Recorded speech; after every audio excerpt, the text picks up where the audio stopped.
Tani, sonte do të diskutojmë një temë bajagit të ndishme, temë kështu të ndishme edhe tek shqiptarët rreth fenomenit të tradhtisë.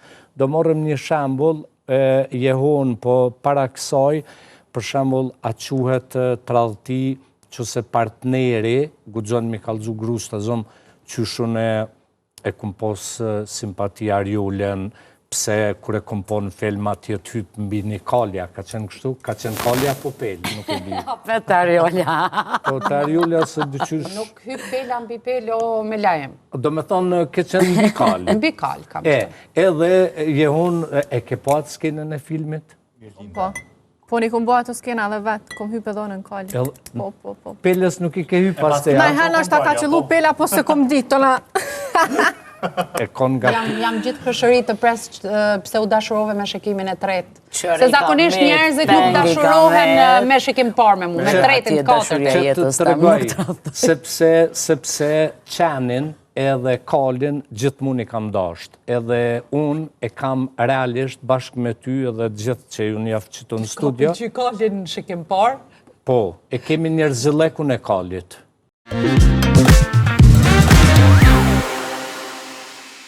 Tema është kjo, pjavë sëroj paka shumë. Në gjarja tragjike që ka ndodhë, jo veç Naimi me Liridonën e ndjerë, po në gjarje tila ke pa fund. Do me thonë, ke në gjarje tragjike të shqiptarë, të ndej, këndej në gjitha të rrujët shqiptare, besa dhe në diaspor, që po i vrojnë gratë, për ditë i ledzojmë ato, gratë po i vrojnë burrat, po ma pak. Do me thonë ma pak. Të rasti i Naimit edhe Liridonës, në fillim ka qarkullu në për media, në thonje e Naimit, që gjoja Liridona e ka tradhtu Naimin. Tash ka dole avukati ti dhe ka thonë që ka dëshmi, që de facto Naimi e ka tradhtu Liridonën me një person shumë të afërm. Jënë disa shantazha që duhet, po është të i buaj për sëndaj asaj. Une realisht s'kesha dashë edhe as pak me hinë këtë temë, se une prekna shumë këtë pjesë se janë disa raste kështu, që i di, po vetëm që kisha dashë me thonë që une kom disa familjarë që janë dhe kujshit të familja e Liridonës, kujshit të afërm, edhe të regojnë qaq femën edhe grua besnike që ka qenë ajo, që nga fëmëria deri në martes e deri tek fëmijët, e deri me sot që është vdekur atje ku është. Si mundesh me thonë një gjatë tillë për një person, kur realisht ky është vetëm një pretendim i personit në fjalë. Asnjëherë nuk është e pafaktuar dhe asnjëherë nuk ka pas fakte për këtë gjë. Okej, munden me pas ndoshta fakte, shantazha, tash për tash që më bo fakte fake, të rajshme se po dalin shumë AI, po dalin shumë mundësi të ndryshme që edhe pifaktojnë fakte të rajshme që kinë se janë fakte të vërteta. Shtu që... Edhe në qovë se do ishte e vërtet që kjo e ka trahtu, nuk lidhet drejt për drejt me vrasjen, sepse nëse hipotetikisht pas ka pas të dashur, nuk është i implikum i dashuri kjo është hipotetike, që mos ngatrohemi në publik, hipotezë. Nuk lidhet i dashuri i Liridonës me vrasjen, po lidhet Naimi me vrasjen. Nuk ka aty as çfarë deklarohet edhe as çfarë publikohet, edhe nëse do kishte, po theme fakte për Liridonën. Unë jam të habit se drejtësia nuk mirët me krimin, po me jetën private të individit. Edhe këto mbyllët, për mu personalisht. Drejtësia... Ti me ndonë që avukati s'ka bo mirë që ka dollë me këtë deklarat avukati Naimit? Kjo është turp edhe me u diskutu. Më fali Liridonës. Për mendimin tem personal... Që ka dollë ka thonë që është e kundërta, ka thonë ka dëshmi për Naimin, që Naimi ka dëshmi për Naimin. Ajo nuk është divërcu as kur gjua, ajo ka vazhdu që ashtu ndoshta hatri thmive, apo hatri i viteve që i ka pas me atë person. Edhe s'pe kuptoj drejtësia jonë pëse nuk jonë të arrit në një gjykim përfundimtar, edhe me kry këtë histori, edhe mos mu lëndu më tutje familja Liridonës. Në qovë se deklarata e avokatit Liridonës dhe familjes Liridonës në këtë rast, ka nëzirë këtë hipotezë që Naimi ka qenë aji që e ka tratu Liridonën me një të afërm ose që ka connection familjar, po pa tjetër mendoj që është du të mja gjetë vegzën pse ndodhi vrasja. Në shumë raste, sidomos kur ka vrasjet nanave, të femrave tona, dënimi duhet jetë me jetë. Mendoj që duhet kthehet dënimi me vdekje në disa raste. Une shumë thjesht, se unë jam shumë e ndjeshme në këtë pjesë edhe po më vjen keq që kone fundit në Kosovë vrasjet po shtohen dhe po neglizhohen apo po korruptohen si dushi themi. Po më vjen keq Ariol që po thëmë Shqipëri gjithmonë ka qenë numri pak më i dukshëm të vrasjet, ose kemi pas informacione ma tepër. Kosova rrallë ka pas vrasje. Ka pas rrallë vrasje. Pas luftës dhe këto 3-4 vitet e fundit, si kur është tu numri i femicidit, një katrahur që po ndodhë të populli jonë për fat keq. Mirë, po më prapë thëmë, drejtësia do të më marrë me krimin, edhe është e turpshme me u diskutu jeta personale e individit. Kash, për mu këto mbyllët nuk... Amo veç në diçka, po kalujmë pak të dosja Epstein, që jonë përgoju gjatë këtyre ditëve personalitetet edhe të Kosovës. Une ma shumë, qëllimin e trajtimit kësoj teme e kam të kjo. Se na imi, duke e kuptu mentalitetin e një pjesët madhe të burnis shqiptare, kryojnë opinion idejnë që mu më ka tralltu gruja. Dhe kur ti i thu dikuj më ka tralltu gruja... Po, ta japin drejten me të thanë t'lum pushka. T'lum pushka, bravo që ja pas ke lujt nonën, baba. Këtu ishte esenca e hapjes ti debati. Pastaj pajtoj me ty shumë që hetus policor e prokuror si në Shqipëri, si në Kosovë, qëllimisht i përzin shumë mesazhe private në të shumë të në rastet që s'kan lidhje me landë. Se kanë paramendimin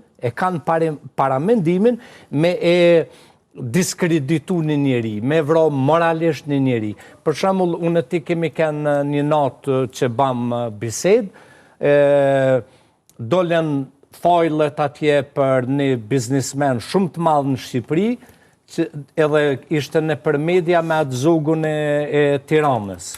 Apo kuptan? Po. Jo kanë organizu në Macedoni orgji, jo kanë bon kështu, gjithë që s'lidhëshin kërkun me landën, a je i korruptum, shkovlon gjithë për korrupcion. Në plan të parë, ajo që na përdorem si popull, po qoftë edhe institucionet, është dënimi moral. Me denigru, me degeneru, ty personalisht, me zhanat e tua private dhe intime. Në shumë raste, po e marrë si shembull policinë e Shqipërisë, kanë dalë mesazhe, video, të cilat nuk kanë pas të drejtë të kalojnë për te institucionit, po themi, policor. Kanë qenë fakte të cilat janë lidhë me ngjarje, me njerëz, dhe ato kanë dokumente për të gjyku më vonë. Ato, pa shku në gjykim, kanë përfundu në dorën e secilit prej nesh që e ka një smartphone, duke u shpërnda me të madhe për me denigru figurën. E mira vajzave, e mira femrave, edhe e meshkujve po ashtu, duke shkatru jetën e shumë kujt aty. Sepse që ka ndodhet këtu në telefonin ton, ngelet për të verifiku dhe për të gjyku në qofë se lidhen me rastin, po themi të vrasjes, po qëfar do lloj rasti kriminal që mund të jetë, ajo duhet lidhet me dokumentacionin përkatës dhe jo të dalin në publik. Kështu që ne si shtet, si popull, si institucione, dënimin e parë ta japim moral, të diskreditojmë edhe dënojmë mbi moralitetin apo imoralitetin të në shqipërsa. Për shembull, po kalojmë të dosja Epstein, jënë bo portalet ose mediat në përgjithësi një pjesë, qaq të frikshme, qaq deformuse të lajmeve, sot që ti, kure lexon që se je target i ati lajmi, ti vetën tonë nuk e nje. Për shembull, po të regojnë nga eksperienca ime personale, me 24 tetor, jëmë bo operacion shumë miq prej ju e dini të afrëm të mi, ka bo operacion gallnim domi, se këtu jëmë plagos dhe me thonë në ftyrë dhe ma shtë paracit një tumar. për fat, biopsia më doli mirë, disa thënë qërë si ka dalë keqë. Se ke po të lutjet që bonë në për rrjetet sociale e tjera. Ka shkru se kur shkrujnë rrugash, po ka shkru një psikopat, për shembull, një jashtë qytur gazetar psikopat, i smur mental, thotë që e rehen njerëzit e Hashim Thaqit, madje edhe e abuzun seksualisht. Unë mendoj që, shiko, ka një mas që është një mas shumë e madhe që nuk janë intelektual, janë një popull pasiv që jetojnë në për zona rurale, që e marrin, po pa tjetër dhe une, se për të njëjtit vend vid, nuk ka aty... A reagimet matë poshtra vinë për një pjesë diasporës, për fatin e keq. Një pjesë që jeton dhe ekziston në zona rurale që nuk e ka qasjen si që kemi na me qendrat, po themi qoftë Prishtinë, me kryeqytetet, qoftë Prishtinë, qoftë Tiranë, edhe na jena të rrehun me këtë punë, se secilit prej nesh i ka ndodhur një lajm siç i ka ndodhur me lajmit, edhe ti, siç tha me lajmin, nuk e zhan veten ta ai lajm, thuaj Qonë këtë lajmë se s'jam une. Sona lëndohen familjet, fëmijët. Po nuk e ka problema i sa të lëndohet ty familja, fëmija, nana, baba, kush e vun pasojat. Pasojat na, si persona publik, jo na më falë se të kom dërhyr shumë, pasojat si persona publik, na i vujmë 4-5 fish ma shumë se çdo kush tjetër. I marrim barën e rëndë me qetësu familjen, fëmin, rrethen e ngusht, e tjerë, e tjerë. Unë këtë isha bo një time out vogël, sepse sa i përket rrjeteve sociale, krejt jemi ftyra publike. Unë e kam një djallë që i ka 18 vjetë, edhe mendoj që deri në moshën, kur mo prej të miturit kalon në një teenager, nuk kanë që ka i duhen rrjetet sociale. Ta shkëtu dalim komplet me një temë tjetër, kështu që marim përgjithsi na si prind vetë. Sepse s'ka nevoj fëmiu 5-6 vjeqar, 7 vjeqar, unë tash si nanë po foli, me hi edhe me i lexu komentet, sepse është e drejt absolute për me u shpreh në rrjetet sociale, sepse ajo është mënyra e personit se cili me u shpreh, është e lirë, aty nuk mund është me ja hup të drejtën, a në për panelet të ndryshme, do të me marë përgjithsi se kënë e vendosë për me u shpreh. Mirë, hajde të dëgjoj pak prej Merlindës edhe gjithë juve, dosja Epstein, dolen portalet, po përmendet Begjet Pacolli, po përmendet Atifete Jahjaga, pas qaru qka po përmenden. Edhe më në ranë filloj ai para gjykimi ose gjykimi totalisht i gabushem. Kjo është një çështje që gjithmonë qëndron, sidomos në media tona edhe në persona që i shpërndajnë këto lajme, nuk marrin asnjëherë përsipër përderisa e thojnë diçka ose shkruajnë diçka.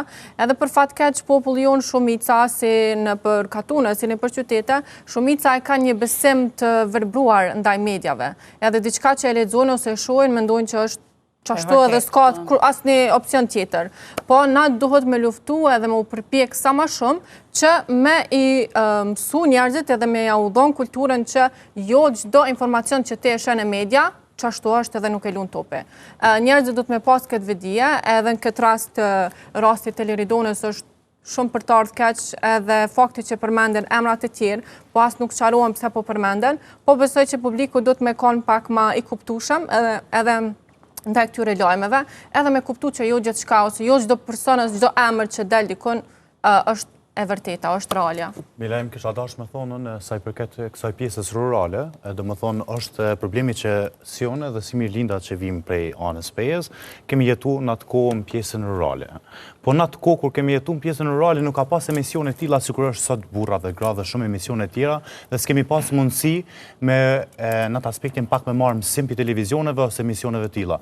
Mendoj që kohën e fundit ka shumë emisione të ballshme sa që mundet më civilizu edhe pjesa rurale, e cila është civilizu kohën e fundit edhe vitet e fundit. Faleminderit shumë, mendoj që mas shumëti që ju nevojitet civilizimi, arsimimi, edukimi, respektimi i etikës, do duhej kjo këshill vlen për një pjesë të madhe të kolegëve tonë gazetarë, ata të cilët vetëm për hir të klikimeve bojnë gjithçka. Ai që e ka futur, domethënë, televizionin në botën e klikimeve për fat keq, domethënë Ben Blushi është baba i kësaj pune sikur Albini, ka arrit sot media që për shkak të klikimeve janë gjendje mu shoh në studio, mu gju me ujë në studio, me bo gjithë shka veç tani me këshyrë klikime. Po dorishi jemi prapë të hanën, të martën, të mërkurën, të ejtën, dhe pastaj në vikend munden të gjithë me na po, gjithmonë bas neve mos harroni se vjen Debat Plus, në radio, televizionin, Dugagjini, Natën e Mirë Shqiptar, falenderojme edhe Mirosin. Edhe Mirosin, sa herë dush më fladit ke uj Miros. Natën e Mirë.